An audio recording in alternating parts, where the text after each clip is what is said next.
An ordained minister has decided to give up God for a year. How the heck do you just up and become atheist after being a pastor? What I'm most worried about right now is figuring out how I can live openly and honestly. I am finally free to be me. I have no idea how to find friends or become a part of a community that's not religious. What does life look like after church, after religion, after God? That's it in a nutshell. This is the Life After God podcast, a conversation on the space between belief and unbelief and beyond, with your host, Ryan Bell. Welcome back to the Life After God podcast. It's great to be with you. This is episode 68, and as always, I'm excited to share this conversation with you. The Life After God members community on Facebook is going super well. We're having some amazing conversations there, and it's been inspiring to hear everyone's stories. We'd love to have you join us. And as always, I just want to remind you that this podcast is made possible by the members so that it can be available for free to everyone who wants to listen. So a huge thank you to all the members and supporters of this podcast at the Life After God Patreon page. Members are those who contribute at least $5 or more per month on the Patreon page. If you would like to become a member and invest in the work of helping individuals form a vibrant life after God for themselves, you can go to patreon.com/lifeaftergod and sign up today. I throw out a few members-only perks along the way every now and then. It's a fun space. You will get regular updates from me through Patreon as well as on the Facebook group. I want to say a special thanks to the 4 new members that have joined since the last episode: Brenton, Christy, Fred, and Picha. You guys are awesome, as are all of you who continue to support this show faithfully month after month. Thank you so much for all that you do to keep this show on the air and free for everyone who wants it and needs it. So it has been quite a while since I put this much time into preparing for a podcast interview. I probably spent 20 to 30 hours reading and researching before talking to my guest this week, Dr. Christian Smith. Christian Smith is the William R. Kenan Jr. Professor of Sociology and Director of the Center for the Study of Religion and Society at the University of Notre Dame. Smith is well known for his research focused on religion, adolescents and emerging adults, and social theory. Smith received his MA and PhD from Harvard University in 1990 and his BA from Gordon College in 1983. He was a professor of sociology at the University of North Carolina at Chapel Hill for 12 years before his move to Notre Dame, where he is today.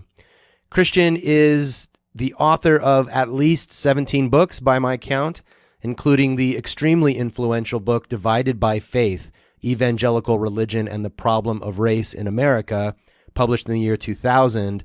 This book was really influential to me and helped shape my own sort of political racial consciousness as it relates to the church back when I was a pastor. His new book that we're going to be discussing today is entitled Atheist Overreach, What Atheism Can't Deliver.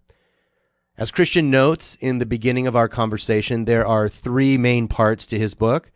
In this conversation, I want to note that we only cover one section of his book. We took up almost an entire hour just talking about that. And if we had progressed into some of the other areas, it would have been a very long podcast indeed. But the part about atheism and morality, the first couple of chapters of this book, is what we go over in this conversation. I also want to note something. For some of you, his use of the word atheist in the title Atheist Overreach, What Atheism Can't Deliver, might irritate you. You might be thinking atheism doesn't promise to deliver anything. Atheism isn't a moral philosophy and really doesn't make any promises. It's simply a claim about the existence of God, a position on the existence of God. I completely agree. I'd like to suggest a reason that he uses the word atheist in the title and throughout the book. First of all, I think the word atheist is eye-grabbing and probably a marketing choice on the part of the publisher, which is completely understandable. But his claim is not that atheism has within it particular moral claims. In fact, his argument is actually the opposite, that atheism is essentially amoral and does not make moral claims. It's not so much what atheism can or can't deliver, it's a question of what particular atheist authors claim about the morality of human beings on naturalistic assumptions. So from Christians' viewpoint, as we discuss in the episode, atheism roughly equals naturalism. And on naturalism, how good can we reasonably expect people to be? Some atheist naturalists claim that naturalism can make bold, universal moral claims. Sam Harris famously attempted this in his book, The Moral Landscape. Christian, along with many others, including atheists, say this claim is way too much and is naive about human nature. I say all this at the outset to clarify that, to my understanding, Christian is not saying that we atheists think atheism comes front-loaded with moral claims. Rather, he is pointing out that some atheists make bold moral claims on the basis of naturalism, as if evolution will take us to a sort of moral utopia. If you listened to my conversation with John Gray in episode 63, you will recognize some of these same themes. And you may want to go back and listen to that episode, as it's a natural pairing with this one, I think. Finally, before we get into this conversation, a quick shout out to my friend of the show, periodic guest host and social media manager for Life After God, Brian Peck. This past weekend, Brian was skiing and broke his leg pretty badly. Just got through surgery a day or so ago. And just want to say, Brian, we're thinking of you, my friend, and hoping you heal up quickly. Now, without any further delay, here is my conversation with Professor Christian Smith. Dr. Christian Smith, welcome to the Life After God podcast. Thanks for having me. I look forward to talking together. It's been fun exploring your book, and I wanted to share a little bit of background. I heard about your book. I forget how. I'm always sort of searching the internet for things that interest me, and it popped up, and the name of your new book is Atheist Overreach. And we'll talk at length about that in a moment. But I saw your name, and it seemed so familiar to me. I have several theological degrees, and I was a pastor for 20 years, and I thought, I wonder if it's the same Christian Smith of, making the Bible impossible. And I thought, I wonder if it was about the same Christian Smith from the segregated churches on Sunday morning kind of sociological book that was so popular a few years ago. And sure enough, all the same person. So yeah, divided by faith. That's me. That's you. Can't keep me in one narrow discipline now. I know. That was great. So I was doubly excited to have a chance to talk to you because I've been an admirer of your work. I mean, you've been, I think, instrumental in keeping the church honest in a number of important ways over the years. And now you've turned your attention and hoping to keep atheists honest, I suppose. So I'm excited to read it. I'm grateful to have received a copy from the publisher, and it's a slim volume and sort of, fairly dense, like you get right into it. So I was really, really excited to read it. And actually, I'm familiar with some of the other works that you cite. Philip Kitcher was on my podcast a couple of years ago talking about his book, Life After Faith. And so, I really want to go back and reread his book. But why don't we start by just maybe give us a little bit of background on this book? What made you want to write it, and what is your sort of central point that you're trying to make, or a question that you want us all to consider? Right, sure. So I'm a sociologist, first of all. I'm very interested in philosophy and ethics and science, but my disciplinary home is sociology. But I do sociology from a kind of a philosophically inflected perspective, and sometimes I turn that around and do sort of philosophy-ish or social theory, at least from a sociologically inflected perspective. I'm interested in religion broadly. I always have been. One of the main things I study, although not the only thing I study in sociology, is religion. I find it to be a really fascinating aspect of human personal life and social life. It's much more fascinating to me than, say, why people work in occupations or have families. That's relatively straightforward to me, but religion is kind of a strange thing, sociologically speaking. So it's what I study. And I also am, I think it's fair to say I'm a realist about most things. I'm kind of skeptical. I'm fairly open-minded. I like to consider various perspectives on some things. I often think that the kind of reasons that people give in general for what they do or what they believe don't really make a lot of sense or strike me as having a certain amount or a lot of BS going on in them. So I'm an intellectual. I've just been trained to look for good rational arguments, to be skeptical about claims and positions that really don't seem to add up. I'm especially tuned into what Alistair McIntyre calls emotivism, which is sort of in the breakdown of many traditional ethical systems. We've sort of devolved, or many of us in our culture, to what we really mean by something is wrong is it's yucky to me. I don't like it, but that there's no real rational justification for that position. That seems to me problematic. And I also have a kind of a Nietzschean suspicion about people smuggling in presuppositions and sort of carryovers from a former era or a former part of their life into a current way of thinking now that is kind of alien to that way of thinking. So whether it's religious people who I'm sort of take a Nietzschean view and say, that doesn't really make sense, and you really don't have any good reason to believe that, all the way around to atheists who seem to me, some, not all, but some who I've read, make claims that I don't think add up, and it seems to me they're actually smuggling in pieces of ethics or assumptions from actually religious heritages. I just like to have a conversation about whether that really works or not. So that's where the book comes from. That's a long-winded explanation of where the book comes from. Basically, I've just read a whole bunch of atheist stuff that have jumped out to me as like, really? I don't know if that makes any sense. That's all. No, I think that's a helpful background, and I appreciate you talking a little bit about your viewpoint, your standpoint, as well as a sociologist, and I guess maybe now's as good a time as any to ask you about your personal sort of confessional standpoint. I mean, I assumed, and maybe I'm wrong, but I assumed you're a Christian, a practicing Christian. I was raised in a Christian family and have spent my adult life as a committed Christian. What I would like to say, I know some people will dismiss this, I would like to say that's not really relevant for the argument of this book. The thing I want to make clear about this book is it's not a work of religious apologetics. It's not arguing that there is a God or that atheism is wrong. I think an atheist could have written this book.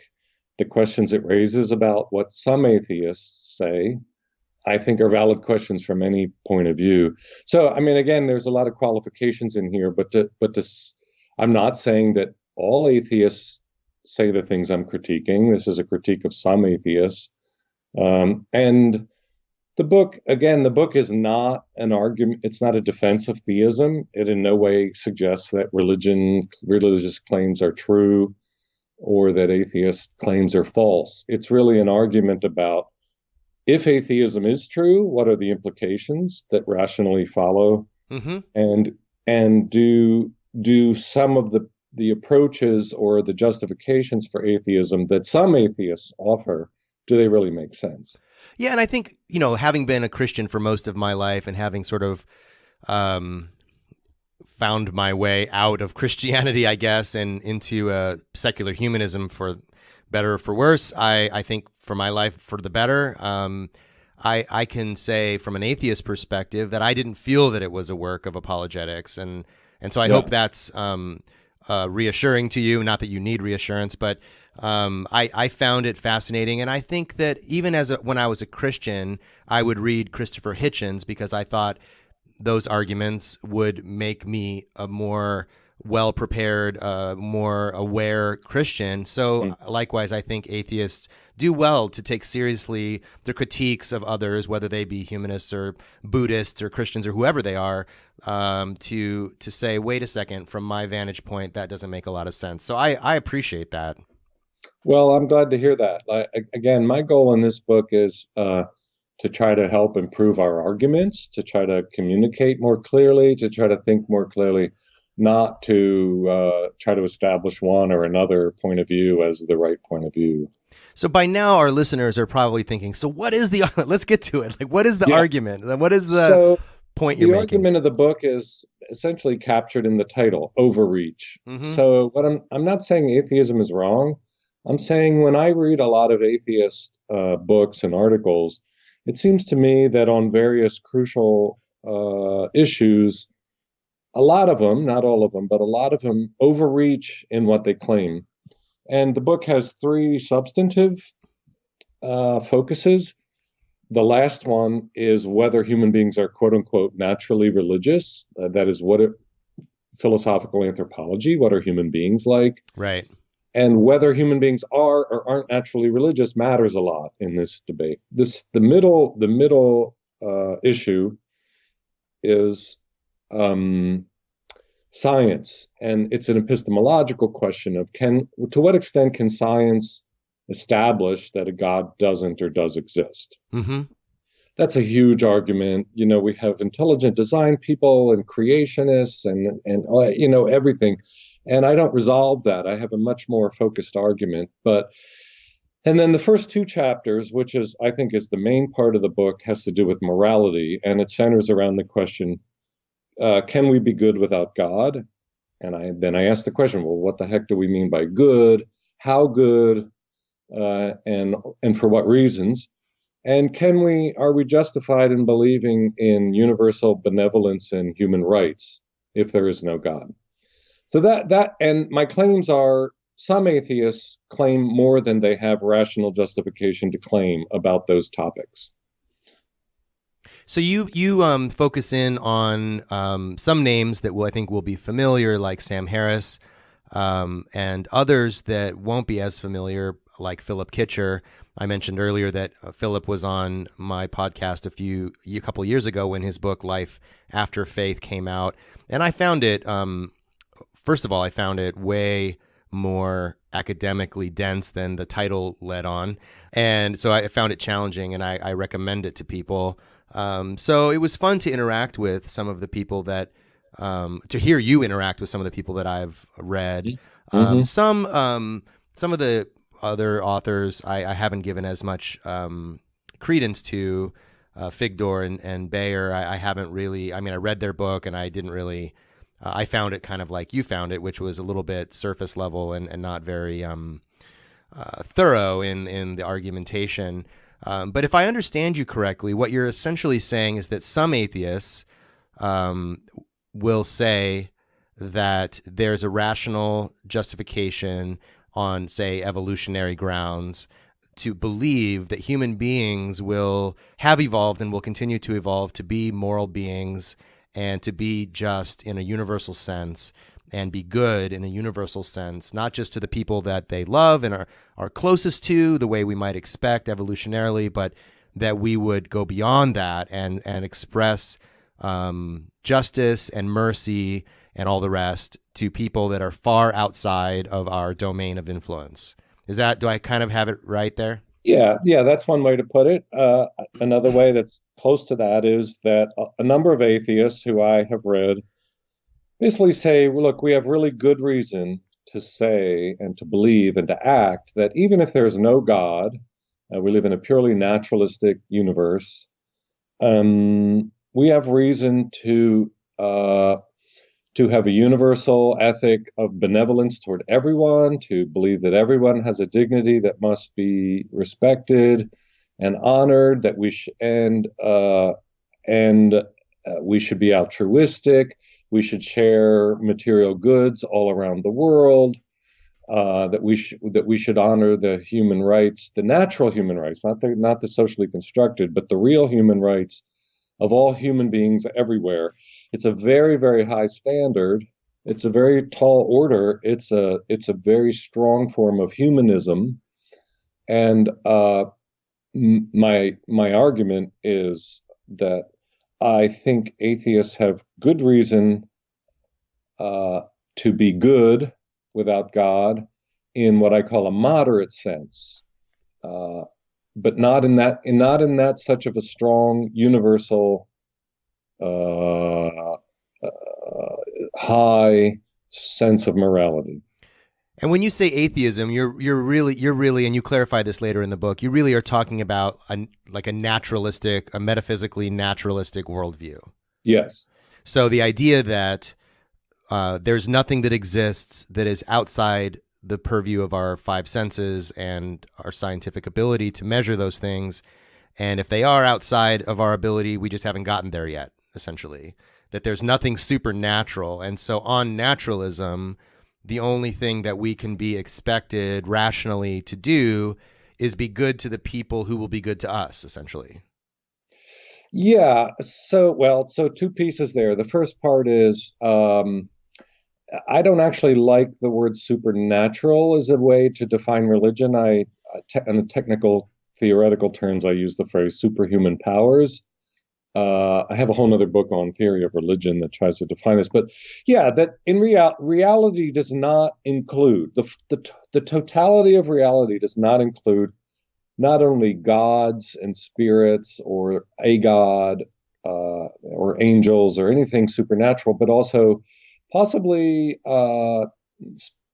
something superhuman powers that are part of nature. There are some religions that don't view supernatural as beyond nature, beyond creation, or transcendent, but part of that there are spirits in the mountain and spirits in the trees and the river. So my account of atheism would rule all of that out. And also it would rule out superhuman powers in more Eastern samsaric religions like karma or Brahman or something like that that would be the grounds of those kind of religious traditions. It's just straightforward naturalism.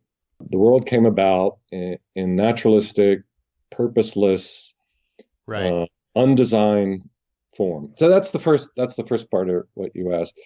The second part is, if that's the way reality is, I think human beings have good reasons to be moral, to be ethical, to be good, to be self-sacrificing for anyone who might affect them. That I think we have good reason to act on what philosophers have called enlightened self-interest, not selfish self-interest, but enlightened self-interest that have practical consequences that we can think about their ramifications.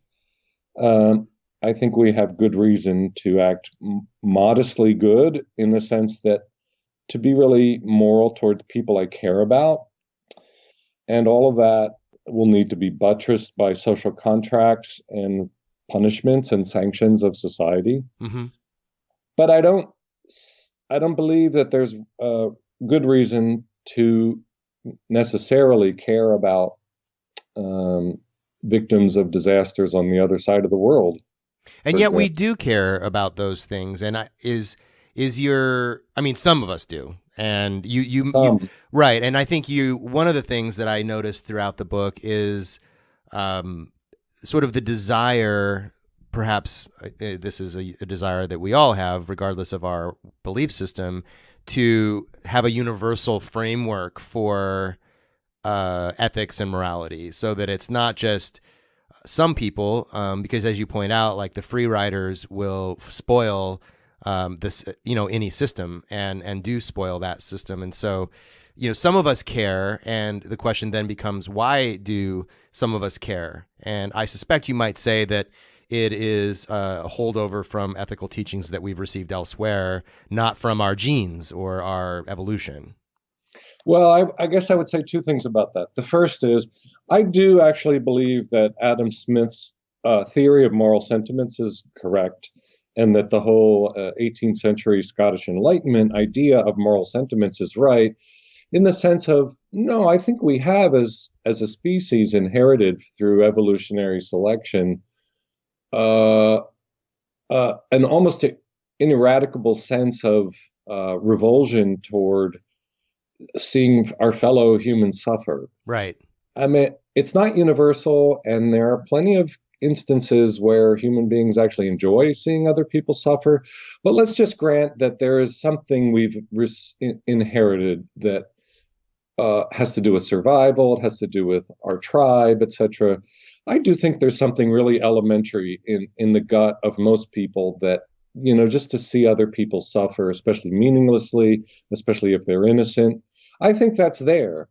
Right. And that affects ethics. I mean, that seems to me undeniable.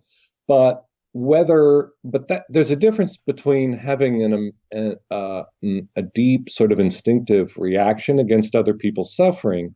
There's a difference between that and actually doing what it takes to enforce and advocate for a regime of universal human rights and benevolence and making sure the Red Cross gets there and every life that possibly can be saved is saved. That's a whole different order of magnitude of response. Yeah, you could picture people, especially now in our political climate. I mean, you could picture a whole subset of our society saying, what happens beyond these borders of the United States means nothing to us.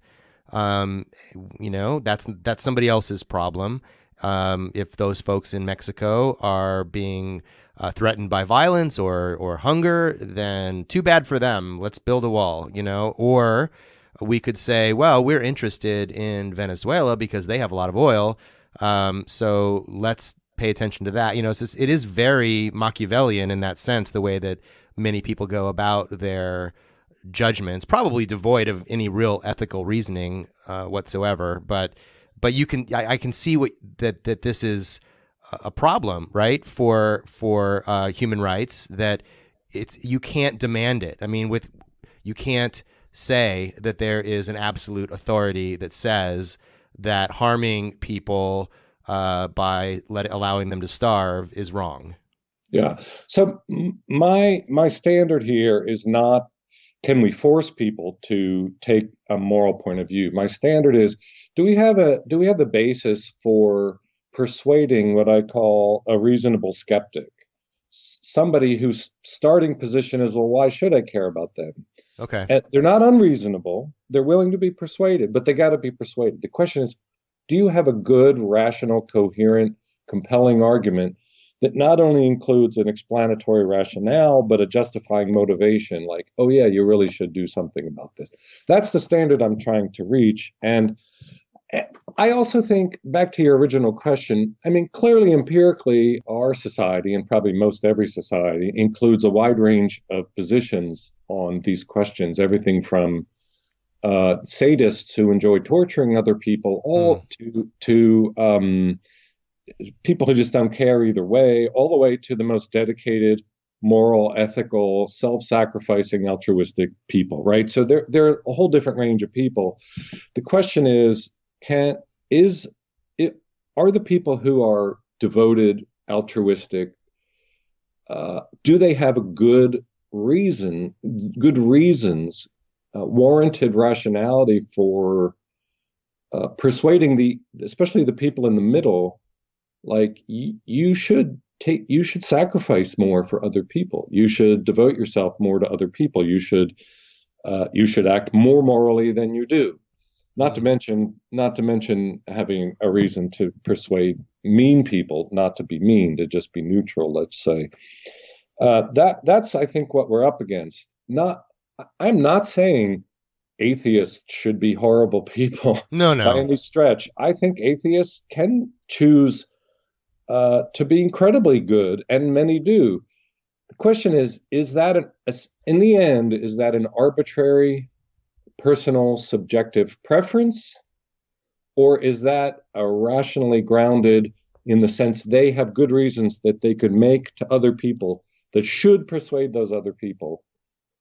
I'm not persuaded that the second is what's really going on here on atheist grounds. So I asked my girlfriend about this. She was raised in a, I would say, nominally Christian context in the South, and then has never been very religious herself, is fairly inoculated against Christianity, I would say, in large part just because of the culture wars in the United States and so forth, like so many people.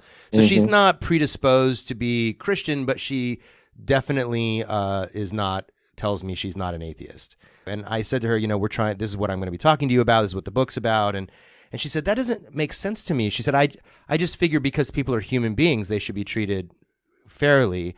And I feel like this is the argument that we get from Philip Kitcher, is essentially that, or what we might call other minds, So I have a mind, at least I think I do, I suspect I do, and I evaluate how it feels to be treated a certain way, and I know what it feels like to be treated kindly, and I know what it feels like to be treated with meanness and aggression or whatever, and I know that other people probably would feel the same way, and therefore I want to treat them with dignity and respect because that's what I would want. I don't have an objective sort of Platonic source for my sense of the dignity of people. It's more subjective for sure. It's definitely based off of my sense that I want to be treated with dignity. But so why isn't that compelling to a reasonable skeptic? Because I feel like I know quite a few reasonable skeptics that argument is convincing to them. Right. Well, I guess I would say two things. One goes back to what you alluded to quite a while ago in this conversation. That is, I think it's very hard. I'll put it bluntly. I think those sensibilities, I don't think it's a reasoning that works there. I think it's a sensibility. I think those sensibilities are riding on the continued currents of some millennia of inherited cultural inheritance that's powerfully influenced, not entirely, but powerfully influenced by things like Christianity and ancient Judaism and contemporary Judaism, for that matter. In other words, there's a lot of religious baggage that's helping to sweep that along, which makes it, as a sensibility, make sense. So, is part of your argument then that the part of the atheist overreach, it sounds to me like, is that a kind of an unwillingness to acknowledge the breadth of history that's informing ethical philosophy, and maybe the overreach, another way of putting it, and obviously tell me what you think, part of the overreach is this sense that totally independently from religion, we can arrive at these things, or not even independently from religion isn't the right way to say it, maybe just historically out of context. It's exactly something like that. And if I worry about these things, here's what I worry about. By the way, as an aside, I'm not suggesting that religious people are so moral and act so wonderfully. This is really a philosophical argument about good reasons, not the way things actually necessarily shake out. But, well, that's a question I want to get to in a minute. Okay, so yeah. we'll get to that in a minute. But I guess what I'm saying, the way I think about it is people today who've been formed by the cultural inheritance we have now, these things may make sense to them, may be intuitively obvious. Well, if I don't want to suffer, why should anyone else have to suffer? But if these things are in fact dependent upon a cultural heritage of religion, by the time our grandchildren and their children come along, if those inheritances have been sort of put aside, it may not make any sense to them. They may, quote unquote, wise up and say, why should I? I mean, what I care about is my not suffering. Why should I care about the not suffering of people in Indonesia after a tsunami? What does it matter to me? And I personally, as hard as I've thought about it, I cannot come up with a persuasive reason to argue them otherwise. Yeah, and it's not about, like you said, it's not about forcing people to do things they don't want to do, but it is sort of about convincing them, right, or compelling them, not by force, but by argument, that they at least should recognize, yeah, I shouldn't be that selfish. And but there's a limit too to like how much like I can do. Like I know me best, so I know how much money I make, and I know where I live and my expenses and so forth. There's a limit to how much I can do, and So there's a part of it that's like you said, it's motivation. It's like my heart is in it, like the sensibility is there that, when I hear about children in Yemen suffering, or, anyone in Yemen suffering, I'm moved by that. I don't have it within my capacity to do anything about that, other than maybe call my legislators. But maybe even that's not something people are doing, right? They're not even compelled enough to do that. Yeah. So there's the practical question of what actually can we change? But the one thing I want to draw our attention back to are the writings that I'm engaging. Mm-hmm. Kitcher says explicitly, and I lay this out in the book, we need to restructure our institutions of modern society to redistribute resources. Yeah. We need to change, basically we need to change our civilization so it's one of equality, egalitarianism, sharing, equal rights, etc. That's a high demand. The question is, a lot of reasonable skeptics are going to ask, why should I do that again? Right. No, I hear you, because I think Marx had this notion that this was inevitable, that there was a kind of to borrow another expression, like an arc of history that was bending a certain way, and and that a kind of proletariat of the workers would emerge naturally out of a kind of an evolution, so a social evolution. And I'm a humanist who I'm fond of saying, like, for me, my transition from theism to humanism meant there were no more promises. Christianity had promises. Humanism and atheism have no promises. And so the minute I take promises out of it, like, all bets are off in my mind. Like, I don't think that we as the human species necessarily survive the Anthropocene. Like, I don't think that's a given. Right. That's a given by any stretch of an imagination. I think probably the likelihood is that we don't survive it in any form that we would recognize as life today. I think we're too knuckleheaded, and I think evolutionarily we don't have the capacity or the ability to think in long scopes of history that way, or to think ahead that far. Like, I'm lucky to figure out what I'm going to have for dinner tonight, let alone what's going to happen in 200 years when I'm not even going to be here anymore. And I think, environmental activists are struggling with this, right? Because they're saying the way that they try to appeal to our hearts is, you think of your children, think of your grandchildren. You'll be gone, but your grandchildren will still be here. And what about them? Don't you want them to have a world worth living in? And up till now, people are thinking, yes, but what about, the price of my hamburger? Like, that's going to go up. Right. Yes. So one presupposition of mine, I think it's empirically true, that is running throughout my book and my argument, is we should not overestimate the goodness of human nature. I actually think there's a human nature. A lot of people think that itself is a horrible idea, but I think humans have very strong tendencies in certain directions, and then they haven't changed for a very long time, and they're probably not going to change in the near future. So my observation is very many modern Western, let's say, liberals, and at least some of the atheists that I've read, strike me as having a really unfoundedly optimistic view of human beings, that everyone's nice and good really at heart, and if only we would get rid of a couple of the bad institutions and bad people and have the right kind of president, everything could be great. I just think that's completely naive. And so I think, again, another way to look at my book is I'm trying to raise arguments so that all these naive liberal atheists don't wake up in the future in a world that's barbaric and that feels very regressive.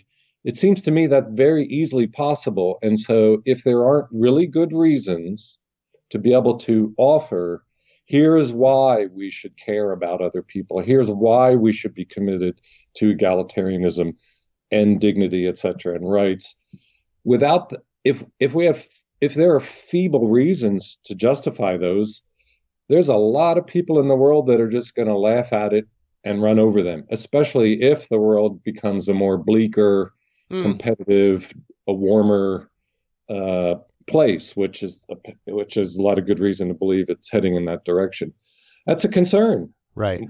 if we're naive, like Charles Taylor, the philosopher Charles Taylor says, we've overstretched our moral resources that we're relying on. We should be more realistic. Yeah, and I definitely think technology, which is sort of the new evolution in a way, has sort of outpaced our ethical ability to sort of manage what's coming. I hope not, but I think it's certainly possible. It's potentially scary.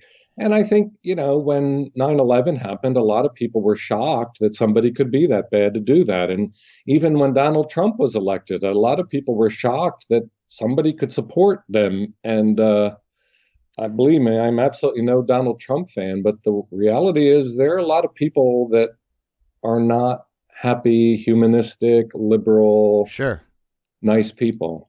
Yeah, there's a lot of nihilism out there, It's I really was waiting for you in the book to bring up Steven Pinker and Bill Gates and those guys who really are optimistic, that, hey, life's getting better and it's just getting better. And, or like I heard Michio Kaku once give a lecture and man, I wanted so badly. My desire to believe him was the matched my desire to believe in God when I was losing my faith. Like I wanted so badly to believe that all this stuff I had been taught was true, because the people that believed it seemed so happy. They seemed so content with this world in which, man, so-and-so died, but it's fine. They're going to heaven. We're going to see them again someday. And I thought, gosh, it'd be so great to believe that again.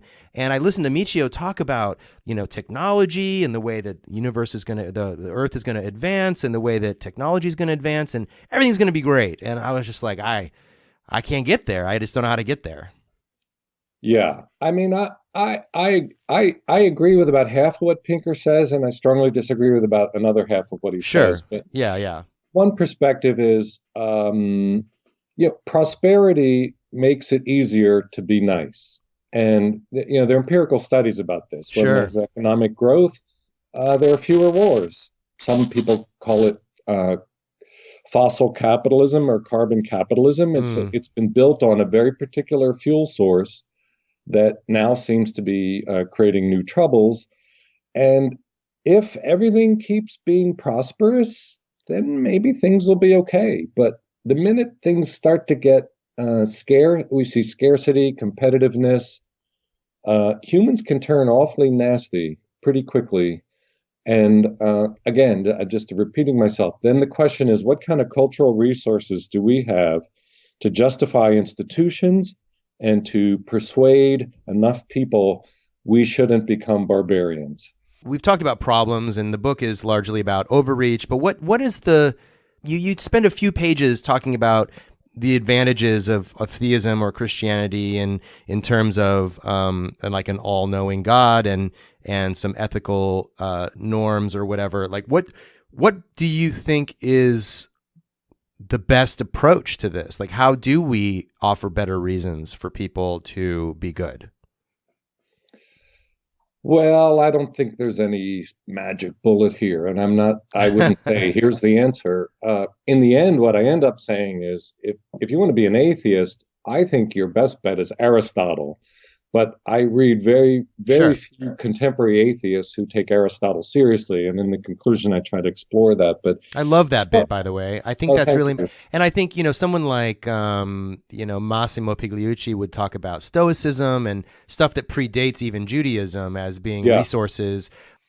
The most persuasive to me is Aristotle, although you got to rehabilitate him because he didn't think much of women and he was perfectly fine with slaves. So it has to be neo-Aristotelianism, but Stoicism has a lot going for it too, although, the Stoics, as I understand it, still believed in something like a natural law, and that was universalistic. So the question is, how does that fit into an atheist worldview? Maybe it does, maybe it doesn't. But I guess what I would say about religion, at least of the Abrahamic varieties, is if you can accept the presuppositions, and that's a big if, and I guess many of your audience can't, but if you can, I think it's at least a coherent, rational argument for why human beings possess dignity. Well, because they're made in God's image, and God loves every last one of them, and God called all of creation good. I understand a lot of people find all that nonsense, like talking about witches and unicorns. But if you can get on board the presuppositions, the argument for respecting other people, caring for other people, justice, dignity, rights, love, it's rationally coherent, it seems to me. And furthermore, it's universal. Like, you can't escape it. You can't say, well, society has said this is the law, but I can get away with it here. In the end, you can't get away with it if you want to. And you shouldn't want to get away with it. You should want to be working with the grain of the universe rather than against it, so to speak. So I guess that's what strikes me. It's a whole nother discussion whether one can manage believing in God. But if for those who can, I think there are better reasons for a high morality, what I'm calling in the book a high morality, rather than just a modest or a moderate morality grounded in those religious traditions. Yeah, I guess one of the things I wanted to make sure I got in here, not all atheists would be comfortable with sort of hard metaphysical naturalism.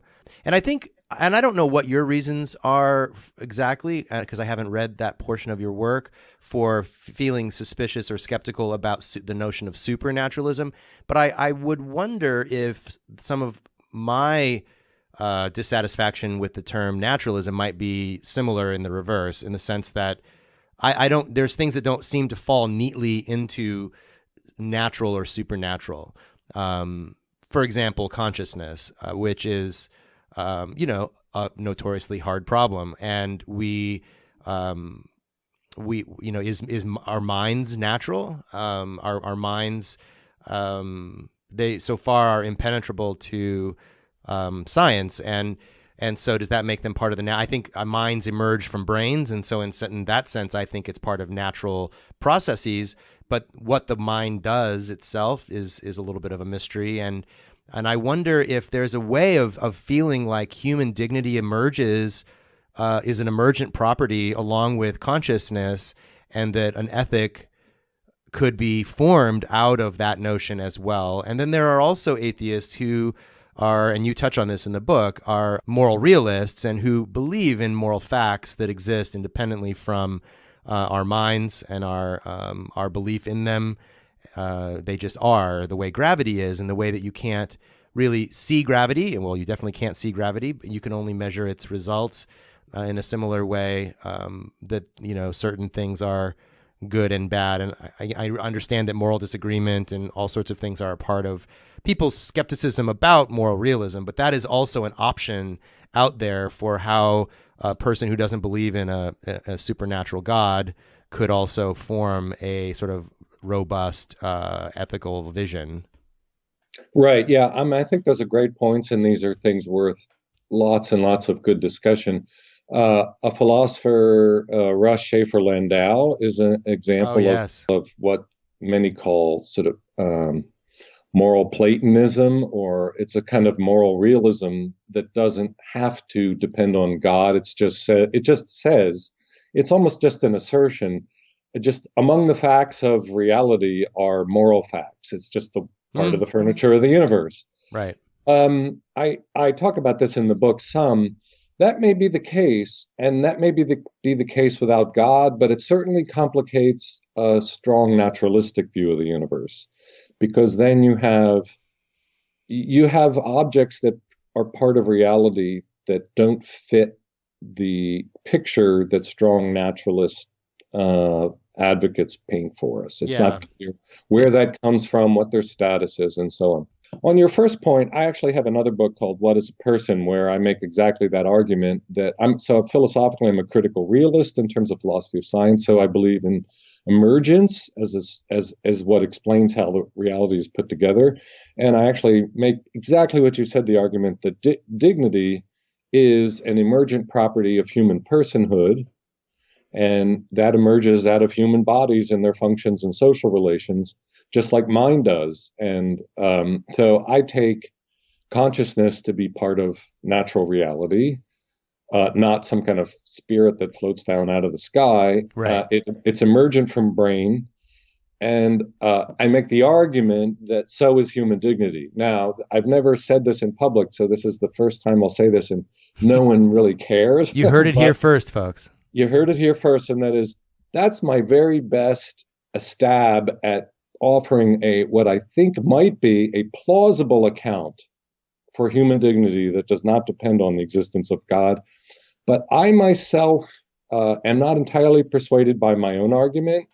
And there's a huge difference between a potentially plausible account, which mostly will be plausible for people who are already inclined to believe it. Sure.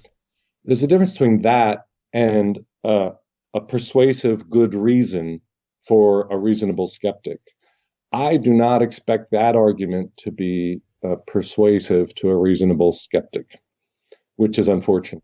Yeah, and I know, and I think it is the closest thing for me too. Like, I want to be a more realist. I have a hard time getting my head around it, the same way I have a hard time getting my head around other non-physical or like God, things like God and spirits and whatever.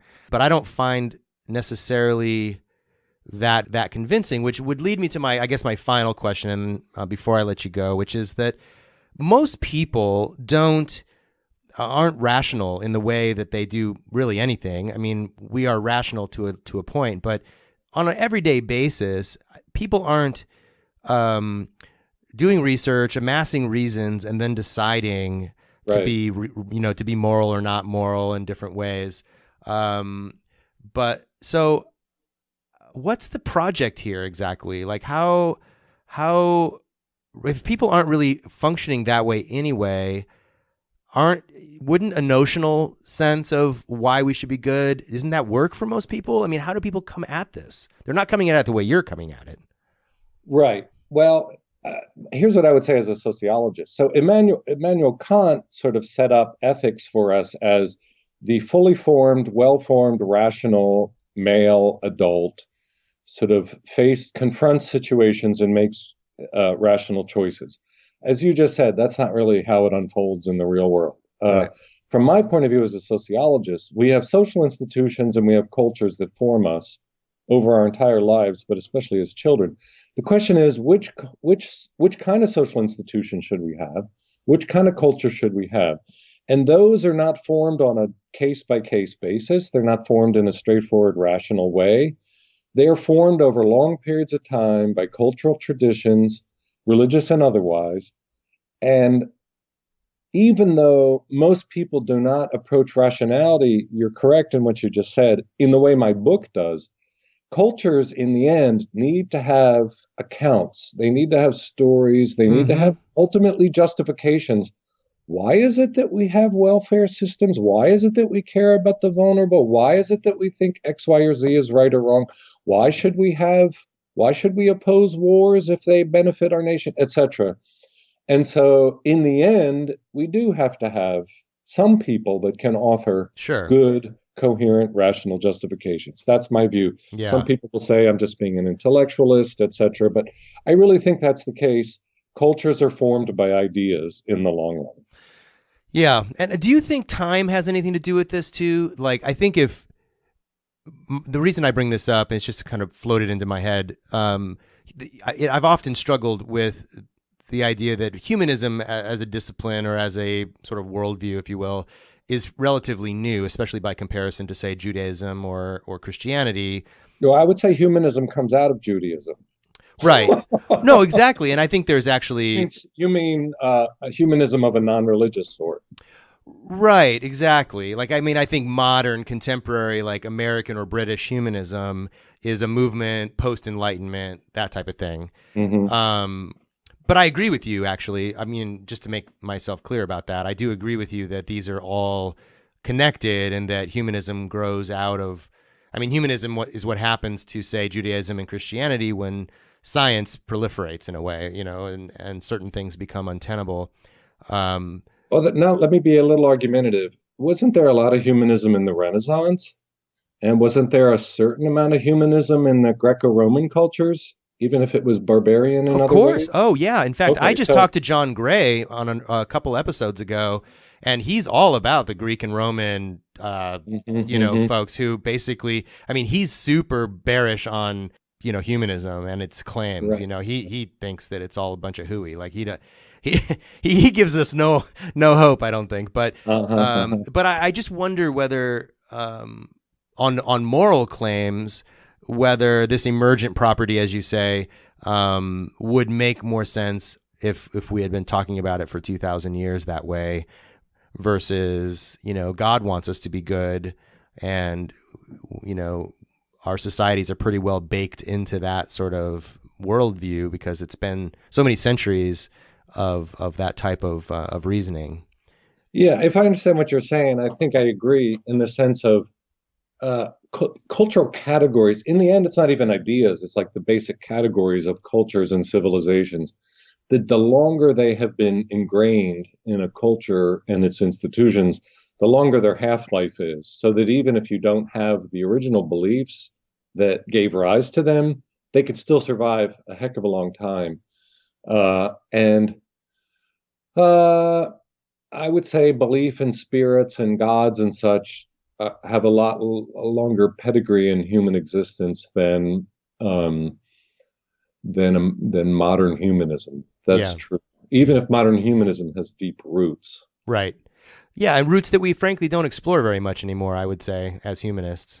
But yeah, there's too much lack of exploration. Like if you go back to the question of human dignity and the UN Declaration of Universal Human Rights, there was no consensus whatsoever about what was the basis of dignity.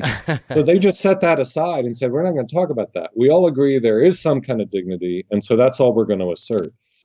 I think we need to revisit and have some really good, hard, deep discussions about what is the basis of human dignity if we believe that, because A, I'm not sure everyone necessarily believes it when push comes to shove. And B, if the world gets, as I said before, if the world becomes less of an abundant, easy place, I think the question of dignity is going to be, for a lot of people, it's going to be swept under the rug, and a lot of other things are going to take precedent over it. We're going to need some of these categories to do a little heavy lifting for us, I think.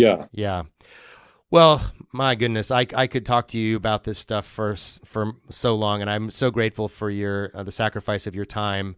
I want to say one other thing. Whether yes, you please. Slice it in to an earlier place or not, this is an important point. Okay. It's a technical, philosophical point, but the question I've been saying all along here, we need good reasons. The question is, what makes a good reason? Kantians believe that if you have an explanatory rationale, the justifying motivation is enclosed in that. Like if you can understand, oh, I don't want to suffer, therefore I shouldn't want other people to suffer, then I'm motivated to do something about that. That's a Kantian commitment. In my book and in my thinking, I think Kant is wrong about that, and Kantians are wrong about that. I think a good reason needs both an explanatory rationale and a justifying motivation. Meaning, I think people can be perfectly reasonable in saying, I can see why you're telling me that makes sense, but I don't care about it. But I'm not going to do anything about it, yeah. But not only I'm not going to do anything about it, but I don't care to even be concerned about it. Yeah. So for me, a good reason both explains the rationale and motivates someone to care about it. Yeah, you really have set the bar pretty high, my friend. I So don't know if any of us can reach that. Well, there are some traditions that can do that. And maybe atheism has resources to do that. But when you said that you have, what I'm doing is responding to friends when you said, people that say, hey, if it's just a matter of other minds or other human beings, if I understand things from my point of view, then I should care about them from their point of view. That's a very Kantian commitment that assumes a motivation to care about it is built into that rational understanding. Okay. It's, from my point of view, it isn't.